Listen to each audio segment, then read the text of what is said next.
Sure, let's do it. You're much taller than me. Hello, everybody.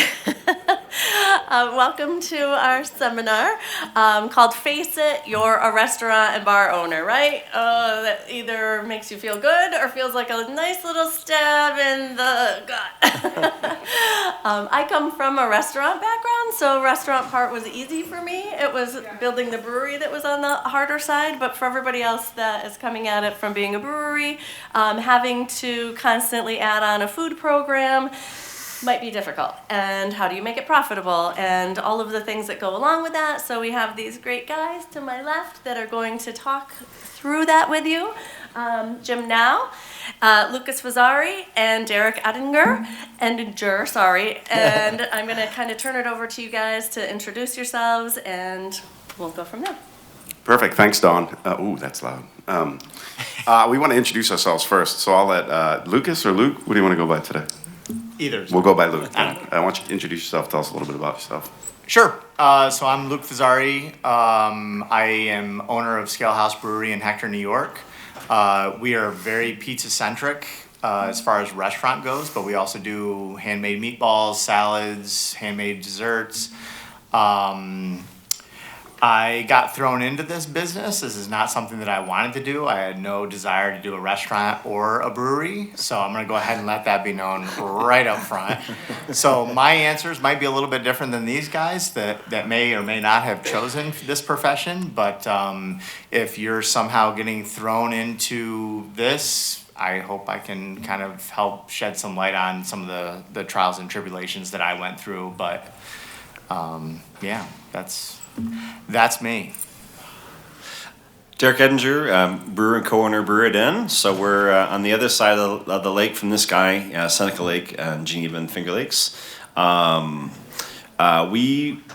opened 5 years. We went in knowing that we wanted like a food service component. So we sort of brand our location as taproom and kitchen, Belgian style beer, but having like the food component be a big part of it. I'll say we struggle with the full service restaurant identity, which I think will be a theme we might talk about later today. Cool, and I'm Jim Now. I don't know if any of you have come to, I try to do one of these a year. My email address, my personal email address is used to brew, USE to brew. I used to be a brewer in Ellicottville at EBC for many years, and then I got onto the restaurant side. Currently, I'm the managing partner at Rationales. We're in New York. We used to be in New York State only. Now we're New York State forward. We still sell about 80% of our beer is New York State derived, but New York State Beer Bar just outside of Buffalo. And then my day job, I work for Craftable. They're a profit management system. If you sat in on the menu engineering one with the US Foods guys just right before this, that's one of the companies they mentioned, as well as I used to work with those guys. I was a restaurant operations consultant for US Foods for a while. So we're doing a panel format, right? We're just here to talk about, we talked a little bit about the questions that we want to ask and we're going to answer, but this is open. If we're talking about something, you got a question, you've got input, you've got some knowledge that you want to share or questions that you want to ask, please ask away. The focus is going to be on ops and on finance and on the experience, right? Like, what are you giving, what are you offering to your customers and why you're offering it to them? We want a lot of interaction, so please just ask questions. We've got 6 questions staged that we'll answer, but we can go off in any direction that you want to. And we're just going to keep it to taproom restaurant related. We're not going to get that much into the actual production of the beer, but it does play an important role from that perspective. I always joke around, I brewed in the late 90s, early 2000s. If the beer was hazy, my boss would tell me to filter it again because it can't be hazy. And if it was sour, we threw it down the drain. Now you guys charge a little bit extra for that. We had some really good previous sessions. Acing taproom economics, that was really good. We had menu engineering from the guys from US Food, just did that. I used to do that all day, every day when I worked with US Foods. Strategies on getting the most out of your merch program. I know the folks from Big Slide and Lake Placid presented that. That was really good. And unfortunately, there was supposed to be one more about events. Show of hands, who wanted to go to that? Yeah, so did I. I mean, I would have rather just put together a panel and started throwing out best ideas and stuff like that, but it's too bad that got canceled. So I'll definitely push Paul to get it on the agenda for next year. So wanted to start out with a question. How do you position yourself as a taproom with food or as a restaurant with craft beer? And do you remember which one of you two guys was going to take this? I think first? that was me. All right, there you go. So we are a restaurant that sells our own craft beer. We don't sell anyone else's. I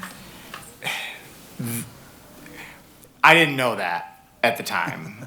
The way that I found that out was there was a day that our pizza oven went down, and we decided we were going to stay open. We're a brewery. We're on the Finger Lakes Wine Trail. There's other breweries there. Like, obviously, people come here to drink beer and have pizza. On a day that we should have had a very, very, very good day, we had a very, very bad day of a lot of people coming and saying, well, we came for the pizza, and it was that kind of realization that was like, wait a second, like, we're not a brewery that sells food. We are a full service restaurant that makes its own beer. And I think you guys know Gordon Biersch, if I'm pronouncing that right, and BJ's, which I know I'm pronouncing right.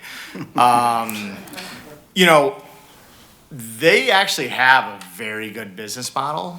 I think they just kind of grew too far beyond their means. Maybe, I don't know, maybe they're doing it right now. I haven't been to one in a while, but that business model isn't bad. It's just knowing how to stay within the confinement of what you are. And once we realized that, it changed mine and my wife's perspectives completely. We were running this way, trying to chase the beer aspect of it, and we just have pizza. And once we realized that, we completely changed our direction and ran with it. I mean, if that's what's working and that's what's doing well, then run with it and take it. And how do we make that better and also keep the beer going and make sure that stays good? But like, if you know what you are, once you realize what you are, whether you meant to or not, take it and run with it and see where that takes you and focus on that, and don't try to change what you think you should be, because the people are there for that reason, What's your percentage of food? And I'm going to make you do that math we did earlier. Oh my God. Just explain it the way you did. Know, That's okay. I can't figure out the math. Anyhow, we do 33% more food than beer. So I don't know. We made 60,000 pizzas last year. Sold 60,000 pizzas last year. We sold 64,000 beers. So pizza to beer is almost close, and Tony's not in here right now, which is a little disappointing, I think. But but Richie's over there laughing because he knows. But like, him and I joke around, like, it's insane to me that the same amount of people are buying a pizza, and we offer other stuff. We got salads, we got meatballs. I'm not even talking about that stuff. This almost same amount of pizza is sold as beers. So it's that's very eye-opening to be like, okay, like, we need to keep focusing on, we just built on a brewery to move our brewery out of the space it was so we could expand our prep kitchen and expand our kitchen, so that way, A, it's better for the beer, and B, we also have more capacity to like improve efficiencies on the food part of it.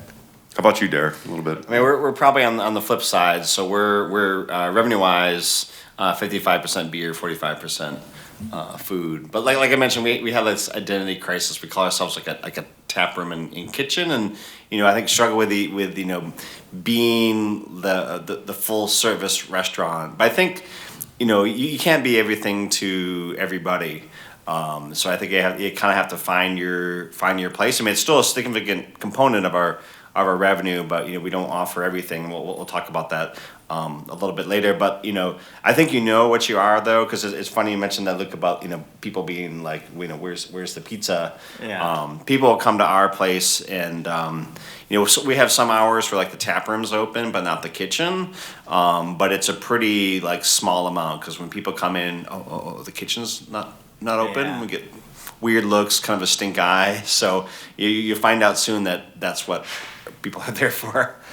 They want the muscles. Yeah, the muscles. Muscles and the French fries. Yeah, that's our thing. Yeah. So rationales, I was hoping for like a 60-40 food to alcohol. We're actually the opposite. We're about 70% bar and 30% food. We've struggled. I mean, I came from US Foods, and I'll just be blatant. We struggled with the food program for a while. People identified us more as a drinking establishment. I think some of the key things that where the opportunities for growth are, we're really exploring because we're profitable as a bar. We're just struggling as the food part of it. We're looking at different outlets. We're looking at drop-off catering we're in the suburb of Buffalo, outside of Buffalo, so we're looking at drop-off caterings with like pharmaceutical reps. We have a little cute 25 to 30 person upstairs event space. We're trying to book that. We're trying to look at other revenue streams that help us continue the operations and bring some value with what we have there. But the food component, it really depends on your situation and honestly what your customers are asking for. I know Talea did a great talk about profitability earlier I think it was yesterday, and what Talea is going to offer in a walkable. I heard her explain like, hey, we're not doing a lot of takeout beer to go because people are riding subways and putting it in backpacks and stuff like that. Versus if you're coming to Ardennes, you're probably driving, and you got room to take that takeout beer to go and take it back with you. So, Derek's going to focus more on that, and Talea's not going to. So you really have to kind of think about what your situation is from that perspective. But I think we would all agree food's an important leverage for us because it keeps people there, right? And it is an ability to attract people and draw people there, and what you're going to do with that food program. One of the things that got brought up a lot was the idea, show of hands, brew pubs with restaurants here, most of us in here, right? How are you accounting for that beer leaving your brewery versus going into your tap room? And are you doing that? Are you just looking at it all as one big business? Or are you looking at it as like, hey, I own a brewery and hey, I own a tap room? I'm going to pull myself out of this one because we don't make beer at Rationales. But how are you guys handling that? We don't, but looking to try to do that. I mean, I think there's some sort of realities of we're small, probably like a lot of places. I mean, one of it's just simply we have a single cold box that is the cold storage for the brewery and supports wholesale, and it's also the cooler for the tap room. So a keg kicks and someone grabs another one and taps it, or we want to put some more cans or bottles out in the retail area. Someone just grabs them, which is convenient. But then you don't know, what's going where, and it's kind of tricky that way. I mean, I think if you have the situation where you have a separate brewery production facility from your tap room, I mean, I'd suggest at least like you just have like a clipboard or spreadsheet where you're at least tracking it between the two. Track the movement. Yeah, track the movement. What we're gonna attempt to do, we're actually going live this coming week with an ERP tool. It's arrived, brewery management. There's a bunch of them here. There's Ollie and everything else. We did that primarily from the standpoint of like managing our brewery materials inventory and tracking like our wholesale sales and orders and stuff was getting unmanageable with spreadsheets and other things like that. It was primarily for that purpose, but I think the secondary benefit is I think we can then do some of this. We'll probably have to back into it though, where we'll just take, we also use Arrived as our POS. So we'll probably have to back into, okay, how many pints in 4-packs were sold in the tap room, and we can back into, okay, how much beer was sold and get the two to integrate. I think that's probably the only realistic solution for us because we're not going to be like on a busy Saturday, I can't put this keg on tap because I got to log it in the system. Yeah. But if you could do that, probably be ideal. 1,000%. But 3 kegs kick in like 5 minutes, and it's like, I know bartender A is not going to be recording any of that, and nor do they have time to do that, and you don't want them to do that. Like, they need to be selling drinks, they need to be keeping the customers happy and all of that stuff. I'm in the same boat as Derek. Like, we got a couple walk-in coolers, we got food, we got beer, and, you just have to track it the best that you can. We don't do wholesale. Scale House doesn't. If we sell your wine, we'll sell beer to you. That's about it. And those are just our friends up and down the road. Because the wineries kind of, opposite to the breweries, where the breweries are like, hey, well, we need to carry wine to, especially in our region. to satisfy the wine drinkers. I mean, it goes the other way too. The wineries Yeah. also, or we need to carry beer to satisfy the beer drinkers. But yeah, I mean, I'm in the same position as Derek. There's not much. Just tap the keg and try to keep moving and keep making money. Yeah. Show of hands, and I'll do that question right after that. Show of hands, who's kind of treating it like two businesses? And who's kind of like lumping it all together and kind of, okay, that room split. For those of you that couldn't see it, that was pretty much a 50-50 down the middle. Yeah, it was. I I don't was think, glad to see so many people were splitting it. I think I might have been the tiebreaker. ideally it's the way to do if you have a good way of doing it. Yeah. I think. I don't sit here to tell you there's a right way or a wrong way. I just think you got to think about what is going to work best for you. Probably the more offsite distro you have and the more that you're sending out, it probably makes more sense to look like, I got my brewery. Is my brewery profitable or not profitable? And then I've got my tap room. Is it profitable? Is it not profitable? Because I always want to benchmark the tap room against, what's a tap room without a brewery attached to it? It's a beer bar like Rationales or something. How am I doing compared to that segment? And then as a brewery, what if you're a brewery that doesn't have a tap room and you're just out for distribution? And that brewery profitable doing it the way that you're doing it? So I kind of like to see both of those so that you can benchmark against that. And, ideally what I think you should do is you should sell that beer, right? You've got the production, let's say it's $50 a barrel for your cost of goods, just ingredients to make it, right? And then you sell it to that distributor for $100, right? Because I know I'm probably underpricing this. I haven't brewed in like 15 years, guys. It was like $100 when we were sending it to Certo. But you're selling it to that distributor for $100, and then the retailer's buying it for $150 or something in there. Let's keep the math easy. So in my mind, and you figure out whatever method you want to do to sell it from A to B, but in my mind, you get to keep that extra $50, right? There's no distributors in here. We get to keep the dirty distributors out of here, right? And we get to keep that extra money. So it might make most sense to say, let's let the brewery be a little bit more profitable by putting $25 of it back to the brewery, and then let's let the tap room buy it for $25 less, and let's split that down the middle. So maybe on that case, you want to say, however you calculate it, it cost me about $125 per half keg to do that kind of thing. But I think allocating that would be probably one of the better ways to do it. I was just gonna suggest what worked for us is that rather than like trying and failing to record when we tap the keg, we record when they kicks, because it can just be on a closing list at the end of the night to empty the walk-in cooler. I like how you said tried and failed to record when you. Yeah, but you're right though. I mean, you can have the list of beers and even a check mark, just like that you can do as the server's running by, like Just how many empties just you're a pulling way out. to record. Yeah, we just found that like if we did it at the end of the night, Yeah. then Yep. everybody's have a chance to take breath and they can focus on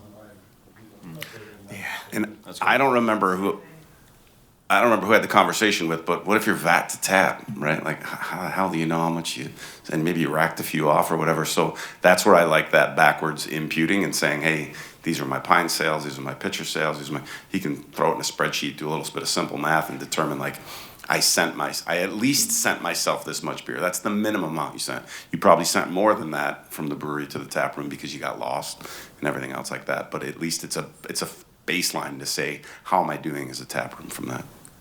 So when you say you're selling your beer, Now, I'm not really selling it, man. I got into it with this. No, but yeah. Yep. and like Nope. No. all one. Just if you have I'll get into a little bit of accounting. I worked for an accounting firm in my previous life. If you have a P&L, your profit and loss statement, you're going to have these things called classes, right? And one class is the brewery. It's the brewery production. It's where all the grain and the hops and the chemicals and everything. And then you have another class over here that's your tap room, and that's where your tap room labor is. Your brewery labor is over here. This is where the food you're buying from U.S. Foods and everything else like that. And you can see a little mini P&L, and guess what? Maybe the brewery lost a little money, but the tap room made more money, and you were profitable that year, wherever those things fall. You just kind of transfer that cost over, right? It's revenue for the brewery, and it's a cost of goods sold to the tap room. Just like nitty gritty, like do you do that in QuickBooks or like? Yeah, you can do a transfer. You can set up classes in QuickBooks or whatever your accounting platform is, and have one class be the brewery and one class be the tap room, and then you have to, obviously, if it was, say, $5,000 worth of draft beer that got sent from the brewery to the tap room, then it's $5,000 of income to the brewery, and it's $5,000 of cost of goods sold expense to the tap room. Just like when I buy it from a distributor, I'm not involved with the brewery part of it anymore, but when I buy it from a distributor, that goes to the cost of goods sold Yeah. in the brewery. Are you, sorry, just. That's okay. This is what we wanted, questions. Your restaurant, like, is that considered the same business also, or is it a separate business? Like, are you? For me personally, we're just a tap room. We don't make it anymore. I thank you all for continuing to make beer, but I got worn out years ago. So in our case, it's all just a tap room. But in other, I was part of the Ellicottville Brewing Company. We had a part of the balance sheet that was just brewery production, and there was part of the balance sheet that was just the tap room, and we tried to look at those differently. When the energy bill came in, we split it out, right? You're paying back then maybe $1,500 a month for the gas and electric. We put $500 to the tap room, we put $1,000 to the brewery because the brewery was using more of that.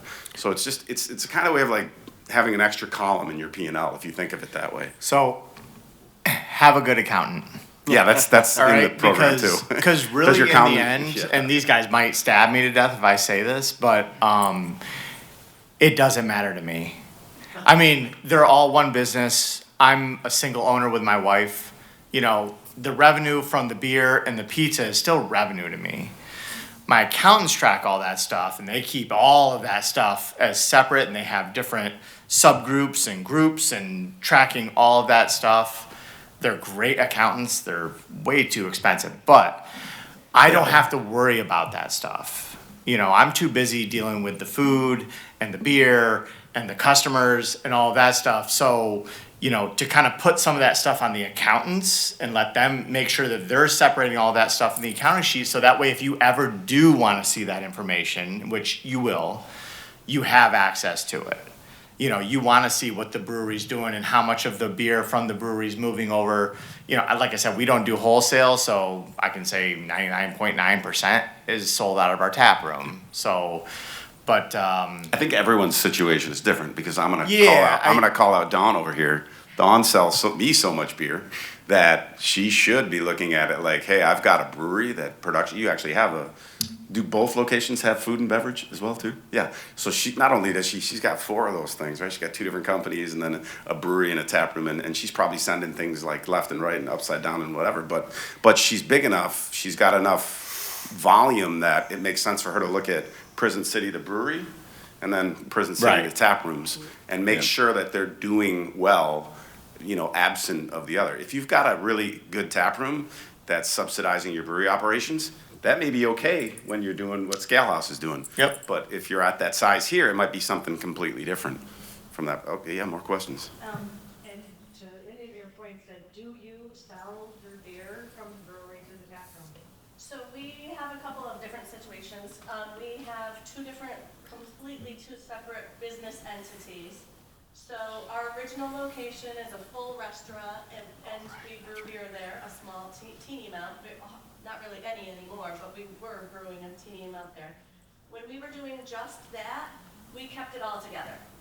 It was all As you one, probably should have, like yeah. Beer expenses were just a cost of goods, like food was a cost of goods, beer sales were, and food sales. It was all one spreadsheet.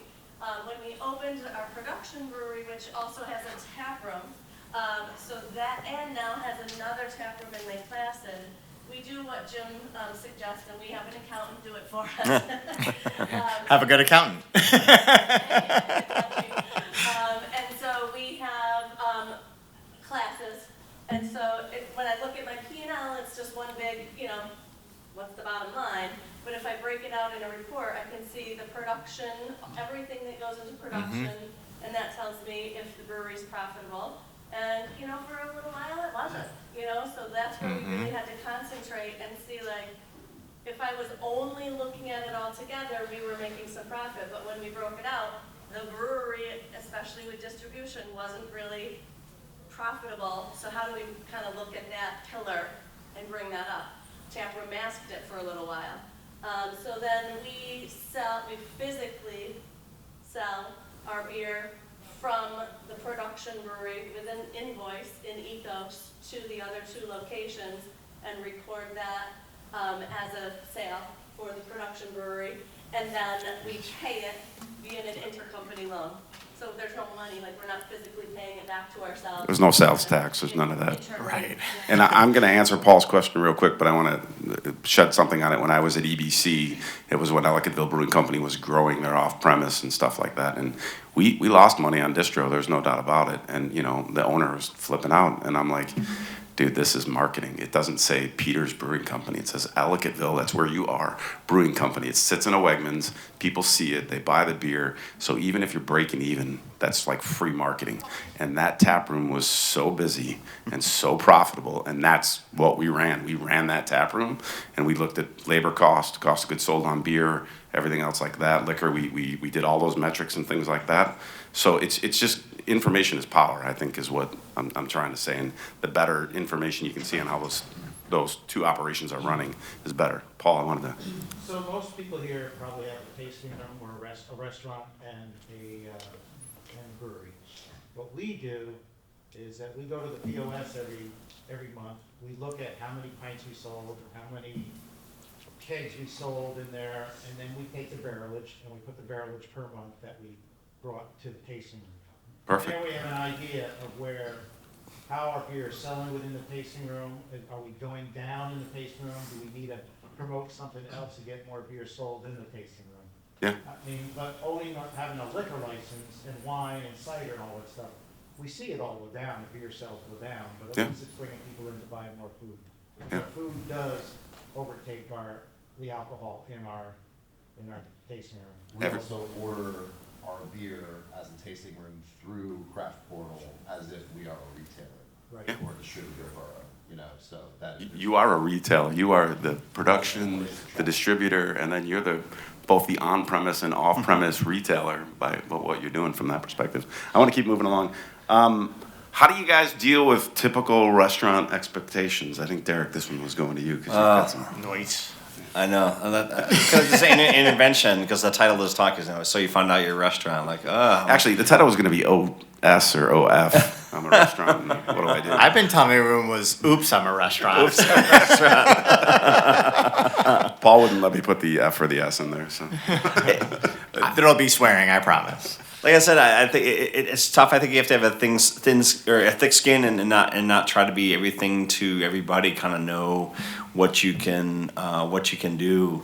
I mean, I think it also. I mean, and we should probably clarify everything we were probably saying is, you know, everybody has a unique situation. So, Jim kind of pointed out, like Talea, you know, someplace in the city, you can just kind of pop in, maybe you need like a little nosh, and that's all that you want.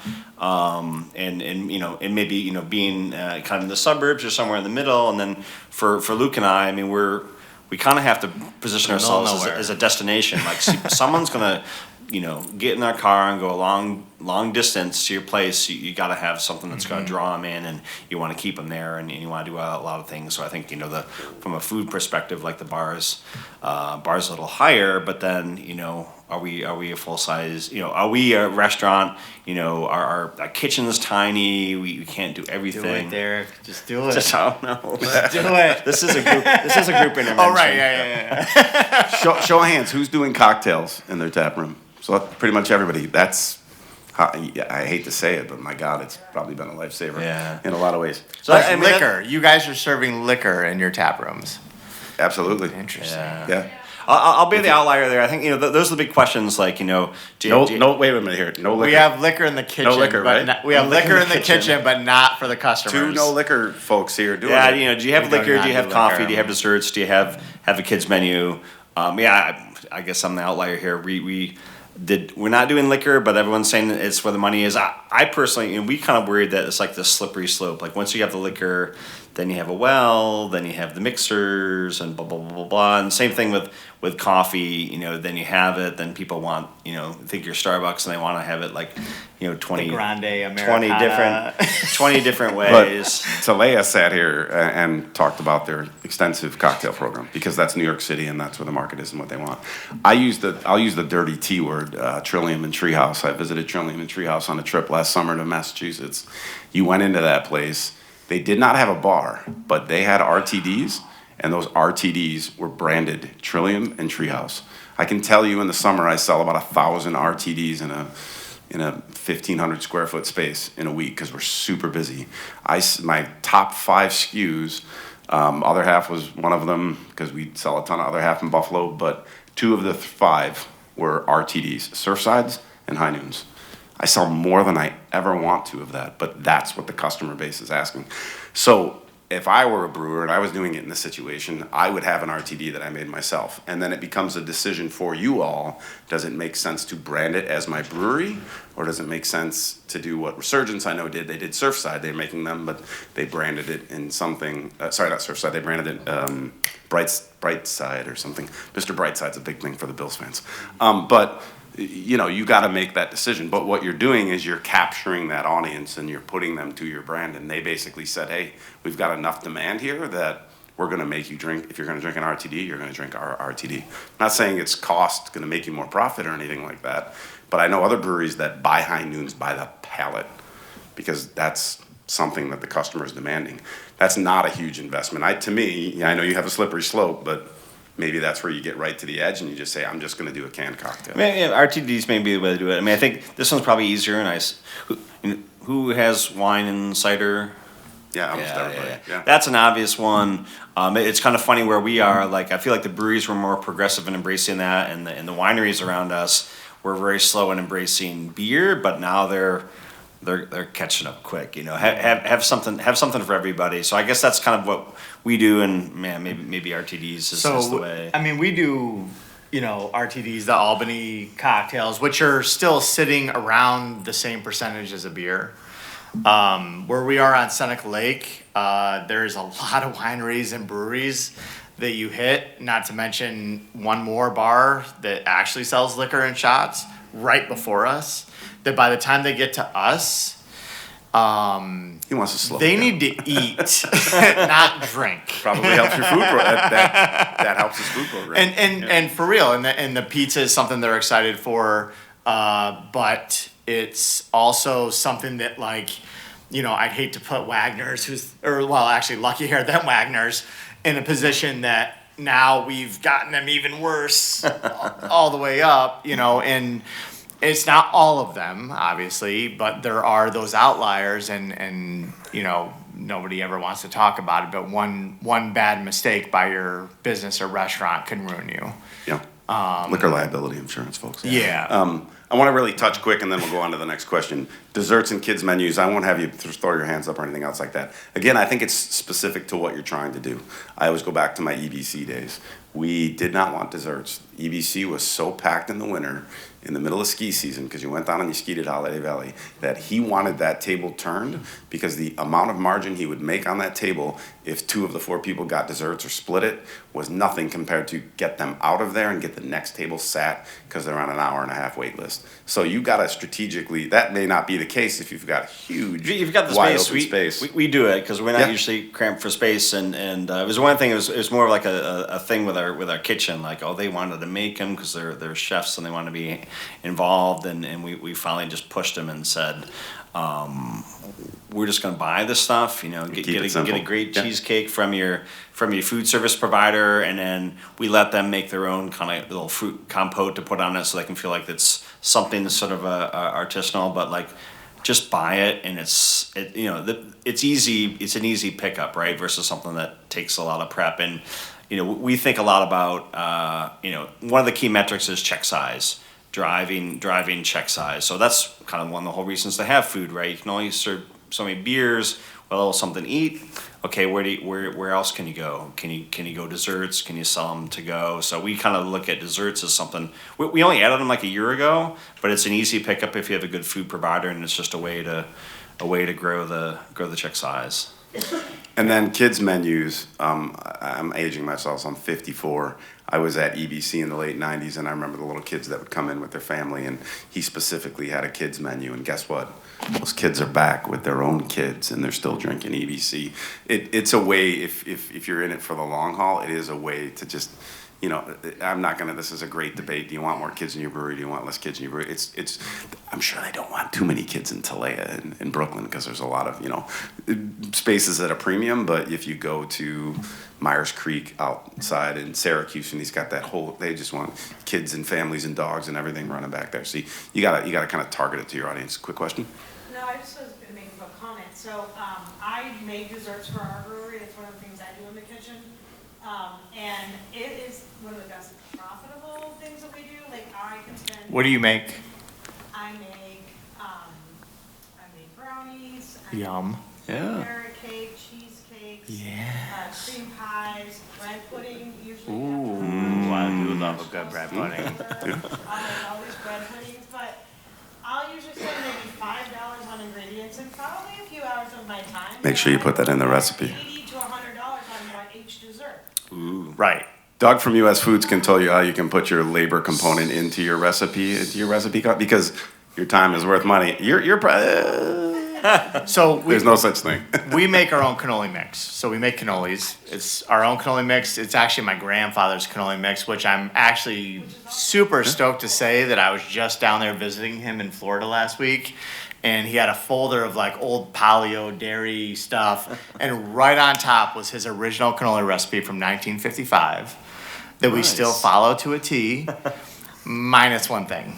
Almond oil. Look, I wasn't supposed to say that. But, or almond extract. But yes, the cannolis are unbelievably profitable. It's so easy to make. A KitchenAid mixer, some cheese, some sugar, and some vanilla extract. That's it. We also buy from our food distributors, and I special order everything because our food distributor actually doesn't carry anything that's like, I feel is like good enough. So we special order the stuff through our food distributor. But now you're talking, to buy 2 pies that have 14 slices each might be $90. If I spent $15 on enough cannolis to sell twice as many, it's unreal to be able to just learn the recipe and realize how simple it is to just make your own desserts. But we still offer those other ones because we have to also lay off pressure from the homemade stuff. And people want other stuff. Yeah. Chocolate mousse cake, like cheesecakes. Oh my God, we sell the crap out of all of them. Yeah. You have to keep, I think on a menu, you have to keep things that are signature to you. I'm a huge fan of making some things. You make the decisions on your menu, what needs to come from scratch. I'm sorry, I didn't call on you last time. You had a question. Okay, well. I actually made a comment, like when you go back to like liquor and having cocktails, put them on tap. You don't have to put them on your tap, but you can get a cake. I wish I could do wine on tap. I know Yeah. you can. Yeah. I know, and I'm still looking into that, but It's so simple. just, Now you have an RTD. yeah. I'm going to say the dirty word I said last year, We're too. closed one day a week, and it sucks when you open up a bottle of wine on a Sunday night Right. at 7 o'clock, and it's like, this ain't making it to Tuesday. I'm No gonna use- matter what stopper you put in there. Yeah. And when you're a farm brewery, when you have that license, not your full license, it makes it a little more difficult. Like, how many New York wineries are kegging their wine? Girl, Not many. Yeah. Yeah. But if you have a full license, like, we have 2 reds, 2 ice, and 2 cocktails. Yeah. 3 cocktails. And the dirty S word in the summer if you're busy, slushies. Yeah. My God, I spent $1,500 I on a do slushy love a machine slushy, that's though. Oh, my God. paid for itself. We 50 trade times pizzas over. for slushies Oh, from we gotta keep it wineries moving. here. I teed this one up for myself. How frequently do you measure cost of goods and inventory? How do you manage labor? How are you doing it? So I live in that world at Craftable. We do manage cost of goods and labor and everything else like that. I use an app. US Foods just spoke. They have some phenomenal free apps. Unfortunately, Craftable isn't free unless you work for them. But there are solutions out there depending upon what level you want to do it. But I always tell people you should be counting your inventory every week. You have more money on your shelves than you probably have in your bank account. Right? If you think about what you have in food, especially if you do any kind of liquor or beer or just that keg inventory, even from the production, taking that inventory and knowing how much you have and knowing what you're consuming and how quickly you're consuming it. If you use some of these programs, you can get a lot of great information on there. labor is really important. Labor is, it's probably the number one line item on your P&L right now, and you should be tracking that labor. And we'll go back to the silos. I promised I wouldn't talk too much about brewing, but you should know your labor from production on your beer side of it, and you should know your labor from your restaurant. And are you at that 30 to 35% on labor from that perspective? In New York State, if you're a manual employee, you have to get paid, or manual laborer or something like that, you have to get paid every week. So if you have a restaurant, you should be paying those employees every week. I think you have to pay all your brewery people every week as well too. If you're paying them every week and you have the ability to have sales every week, then you've got the two components of a labor cost.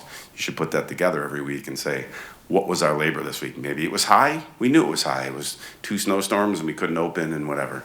Maybe it was super low. Why was it? Because we had a lot of special events and things like that. So I think taking the time to do that can really help you hone in on your profitability. And then, like I said, if you got to do it in spreadsheets, we do our labor in spreadsheets and we do our cost of goods in Craftable. But I don't know, what are you doing in those things? Spreadsheets, baby. Yeah, but you do it every week? You look at your labor versus your sales? Labor and inventory every week. I mean, overall, like sort of macro look at COGS once a month. But my wife, my business partner, Mine does too. she's like the numbers queen. So and the challenge, I think, is if you're kind of steady in a steady market, that's one thing. If you're kind of in a seasonal market, that's like another challenge. But she basically has a spreadsheet that says every day of the year what has been like the historical average for that day in terms of revenue and head count. And she's not gonna be a great target for your software because she's old school. She has it in a spreadsheet, but then she puts it in her day planner. I don't know where she even buy a day planner anymore, but she has some place online she can buy them. But every day, she has what's the average revenue target for the day. What was our employee head count for the day. So almost on a daily basis, you can see we tracking up, we tracking down. Do we have too many people? We have too little people. And if you're in the tap room, you feel it too. Like, oh my God, we're swamped. Or okay, someone's gonna have to go home a little early. Oh, yeah. Or you're on call. Yeah. Yes, I mean, hopefully it's the other way. But Right. And we told Luke he could say what he does. Go ahead, Luke. I mean, Everyone. obviously everyone runs their business differently, and I'm not saying that I'm like here willy-nilly. I've been doing this now for 6 years, which I'm sure a lot of you have been doing for a lot longer, but my father started this back in 2008, and I got thrown into it, and I have doubled the revenue, the gross sales that he has done in 6 years since he passed away. That's not by mistake. That does not mean that I don't look at numbers. I love data. I have been doing this shit for a long time for different types of companies. But I would rather look at the number of, like, how long it takes for a table to turn over. I want to look at how long it took to seat a table. Like, all of those things are metrics that are also extremely important, not just your cost of goods sold, but like all of those things will determine like what do I need to change or do I need to just put another server on? Like kind of Derek was saying, is like his wife then all this stuff is like, hey, we should have had someone else on, or maybe we should have cut someone. The faster you turn tables, the more money you're gonna make. The more options you give people to be able to order food or get food or whatever is going to make more money. So I look at all of those things, and I've tried different ways of putting all of that stuff together, and it just ends up kind of being a spreadsheet because no one really does everything very well. You just have to kind of take what you have.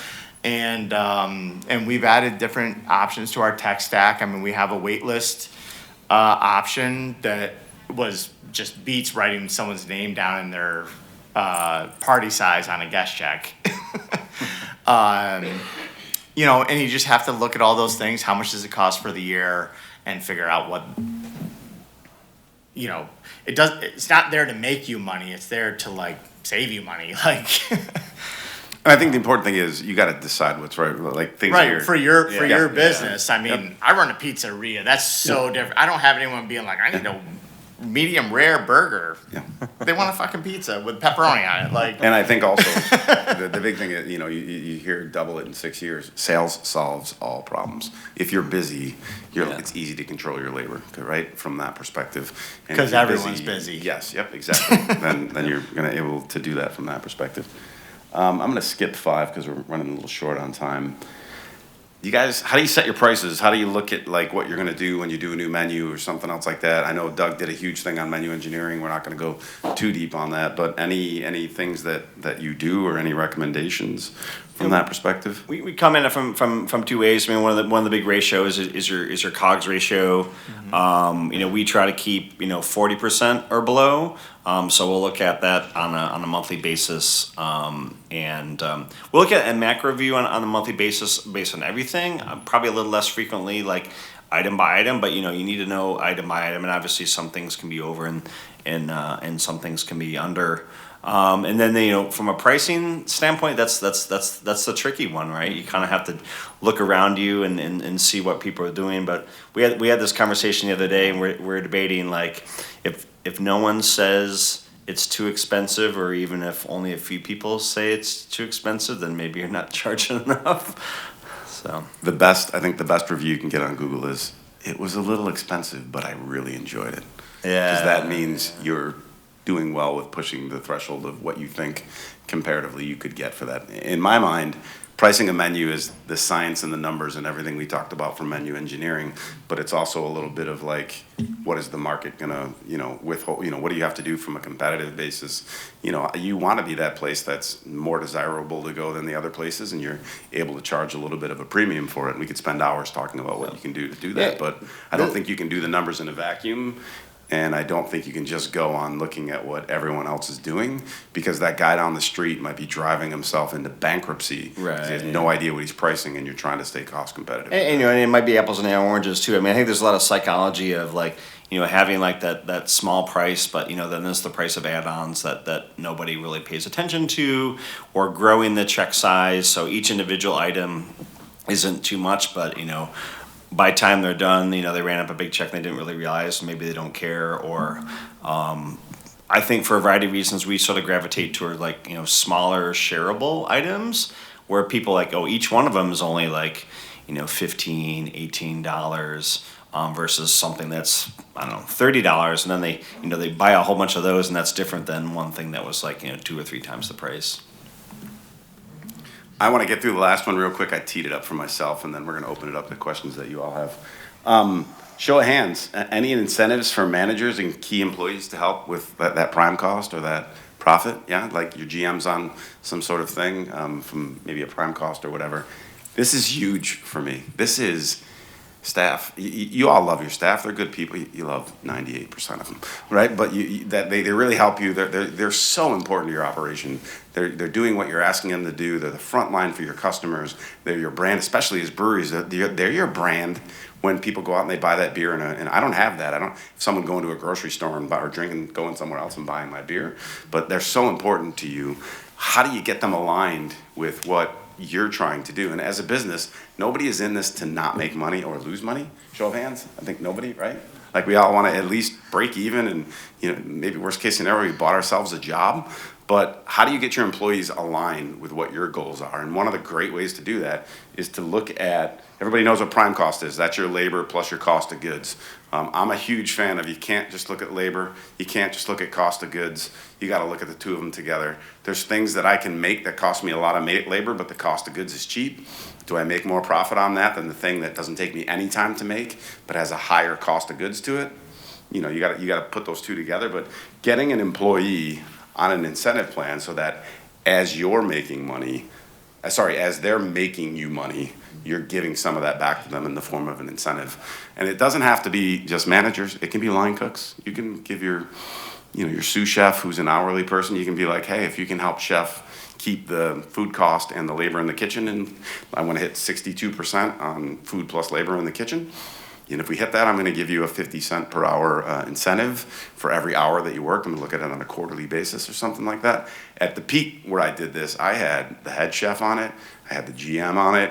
I had a couple of line cooks on it. And so they were aware, like, ooh, we're wasting food here. Let's not do that because I'm going to lose my incentive. Or, you know what, there's too many people on the clock. Servers will cut themselves if it's not busy because they don't want to be there to not make money. It's the exact opposite in the back of the house. They want to work when it's not busy because they don't have to work as hard, right? And they don't, and so they don't, cut themselves at that point in time. But they'll be more apt to do that if they're in some sort of incentive program. I did have one guy, he was up to $1 an hour. He worked about 400 hours a quarter, 1,600 hours a year. He would take his $400, this was like 6-7 years ago, he would take his $400 pay bonus thing and be like, I'm gonna take a few days off. Can you just pay me this week to do it? So he would never do it when it was really busy. He was invested in the business. He wouldn't do it during, the high time of the season or whatever, anything else like that. But it taught this guy that probably wasn't going to think that much about saving. Like, I've got the ability to save. Sometimes it's time off. Sometimes he wants the PS2 and he takes the whole check and buys the PS2. But I think it's getting them aligned with what you're doing from a business and from a profitability perspective. I love to have that. Your servers have that baked in the idea that if you do more business, they're going to make more money on tips, so they're always going to be aligned with that. But you guys do any of that? Do you have any key employees that are on any kind of incentive? Probably the thing that we do have that for some of the senior staff. I think probably what's the most effective for the kitchen staff is, so everyone knows you can't tip the kitchen traditionally, but we do on like big groups event service charge. Which you can do, and most of that goes to the kitchen, and because for us, like, those big groups are kind of like a big headache for the kitchen. We're talking like 30 to 40 people parties, rehearsal dinners, and things like that. But when we do those, it's just baked into it. There's an event service charge, and they get it, and they know they get it. And that way they kind of embrace those things because that's good for the business. Front of house is not a problem. The other thing, it's small, and this is a little bit more like psychological, but we have a buy a round or buy a tip for the kitchen option at the bottom of the menu. Because I always feel bad that it's the front of house people and the owners who get to interact with the guests and get all that great feedback about the beer or the food or the experience or whatever, and the folks in the kitchen don't get to see that, and maybe they're not the type who want to be out front, but they also want to feel like that their contribution is valuable and things like that. So there's a buy round for the kitchen, which is $10. They're getting their shift drink at the end of the thing anyways. They're getting a few bucks. And probably equally as important is right by our pickup window, we have a little bell. So when that gets rung up through the register at a drink counter, the servers will go and ring the bell, and the guys in the kitchen will kind of go, whoop whoop, and that way they feel important. And it's a kind of a fun thing because when someone in the tasting room hears that, and so they ask like their server, well, what was that? Oh, you can buy a round for the kitchen. I want to buy a round for the kitchen, so I'll get like 2 or 3 in a row going, which is kind of fun. Cool. Any questions? We kind of hit the last part that we had. Anything you got? Yeah, absolutely. With it being obvious that we need more at a brewery besides just beer, at this point, for you guys, this is a hypothetical question. At this point, for you guys, if you were going to open your doors tomorrow for the first time, would you have a full bar? And why not? If I was, it depends on the area, like everything else. I'm going to go first, and I'll let these guys go. Financial stuff and liability and everything, like knowing that you're not taking it away, most likely you're just having beer. Maybe. Yeah, I think it depends on your situation. There are still just tap rooms in like Denver and Colorado and these places that have established, scenes where you just go in and it's a tap room and you're only drinking their beer and maybe there's some popcorn and they have a food truck, but it's known and it's established and you can make that work and that's your competition against that. I think that's possible. I'm in Buffalo, New York. Do you know how many big breweries in Buffalo, New York don't serve a full pub menu, like sit down? I can think of maybe 2 that don't have like a substantial food choice because Buffalo wants to eat with their craft beer. That's just the way it is. So I think it really depends upon your situation from a food perspective. And I think that carries over to alcohol as well too. I'm more Yeah. asking about beverages. Yeah, but to relate it to the beverages, I mean, look at the number. There's two dirty words that we didn't talk a lot about at this conference, and that's RTDs, right? They're huge. They're absolutely huge. We didn't talk about THC. THC is, what's that? NA. NA, too. Yeah, NA. Yeah. You know, We have the best NA selection on the lake. Yeah. Guaranteed. That's I have 8 different NA beers. So maybe, is it cheaper to buy a canned cocktail for you at Rationales or some vodka bottles and stuff? It's probably about $1 more expensive to buy the canned cocktail than it is to produce the cocktail. That being said, it's quicker for my servers to get those out. Especially we have a very high volume Thursdays because of a music series that we do every week, and we want to sell the stuff that they don't have to make. We batch, we try to get it out from that perspective. But I have looked at our set. We were a New York State craft beer bar, and our beer sales from our first year have just kind of done this a little bit, and we've expanded to more than New York State. They've stayed flat or they've dipped down. The market is asking for more. It depends on the age demographics and everything else like that. I think it's probably harder to be successful if you're just gonna do beer from that perspective, but that doesn't mean that you couldn't do that in the right market or I don't know where you're at or where you're from, from that perspective. You gotta look around you. Who else is doing that? And do you have a... But like having the other things that we have in your wine or cider, that's been mostly a reaction to Mm-hmm. So at this point, hypothetically, If I were gonna... start tomorrow, would you have a full bar behind it, like to make whatever people wanted, and also your beer be made? Or is that too much? No. Because he doesn't want to do it, and he can make a living not having to do it, right?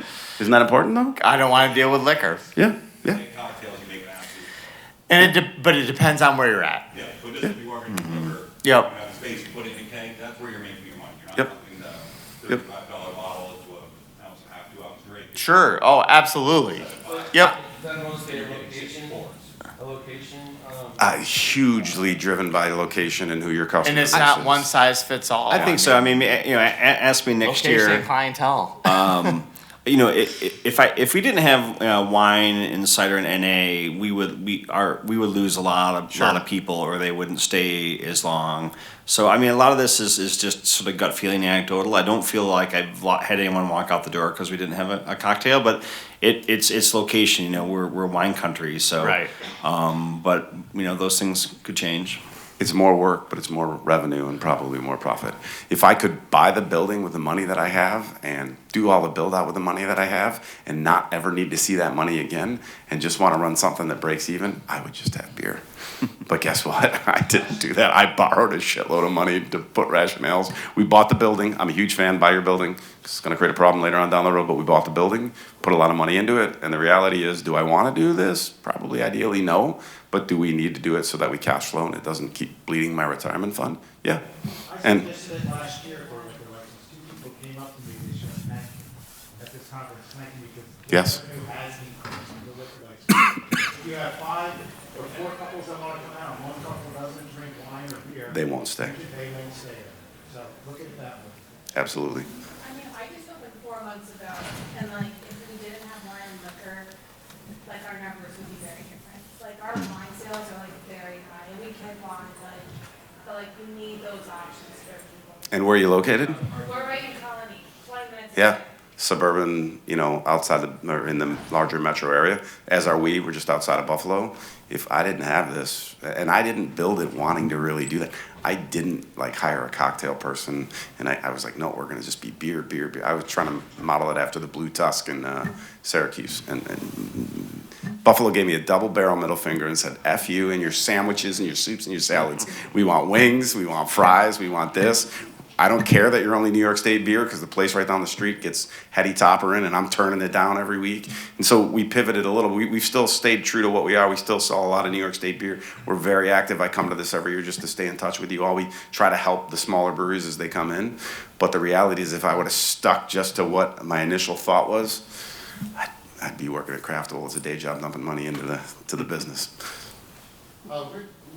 We're trying to do split the difference and have a small, maybe 1, 2, 3 cocktail menu.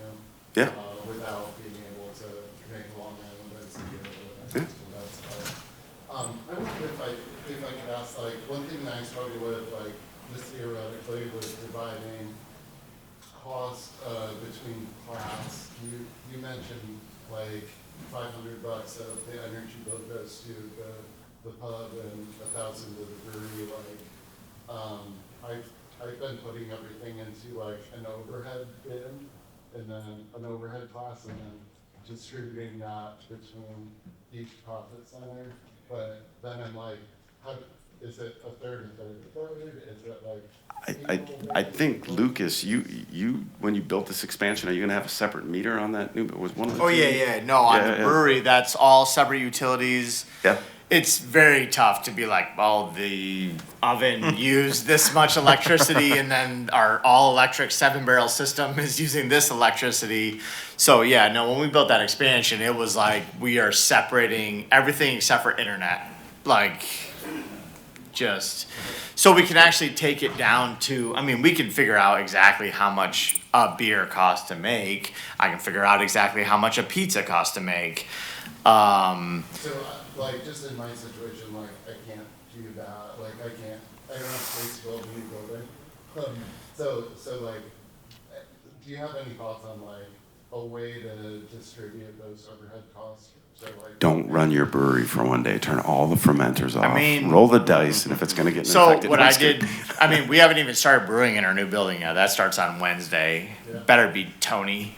He's not in here again. You said Tuesday. He said Tuesday. That motherfucker's gonna say Thursday by an hour from now. Fuck you, Richie. You know, I don't know. I am probably not the guy to take advice from on like. Well, let's go to how Dawn. to do She's all got an that answer stuff, over but- here. I can just tell you what we do. So let's say our taproom sales are 60% of our overall sales, and our brewery sales are 40% of our sales. If the electric bill is $10,000, we say 60% of it goes to taproom, 40% of it goes to brewery. Sure. And otherwise, you could drive yourself crazy Yeah. trying to figure out exactly. We do the same thing with everything, every administration cost, you know. I would go buy an electrician, like beers we and treated dinner it all for his as wife, one. and say, "Look at all my equipment. This is how much he can probably do some kilowatt per hour math or something else like that. That'll get you." Labor cost is your some big idea. cost, so that you should be able to do by head. Yeah, split your labor out by department for sure. Oh, for sure. Yeah. Yes, But also in the end, I mean, if you're a single owner or whatever, I mean, cost is still cost, and profit's still profit. Mm-hmm. I mean, like I said earlier, like I have accountants that separate all that shit out for me, but like yeah. I don't have enough time in the day to be concerned about like that minute of something. But like hopefully someone else is taking care of that. But like in the end, I mean, the electric bill from my brewery being separate and my electric bill from my pizzeria side being separate still adds up to electric for me. Yeah, you still pay it. There's a diminishing rate of return on how much detail you want to get into, even Right. with the menu engineering stuff, right? Like, hey, Doug, should I just put the burger and the bun and the fries in the recipe, or should I put the lettuce and the tomato and the pickle? And if you track your burgers and your buns Right, and your like fries, you've captured 80% of your You can get as cost. granular as you want to Yeah. get, but in the end, I mean, at some point there's a point at the pyramid, and We're going to wrap because everyone's leaving the room. Thanks for staying a little bit longer. Our contact info is there. Feel free to reach out. Thank you, guys.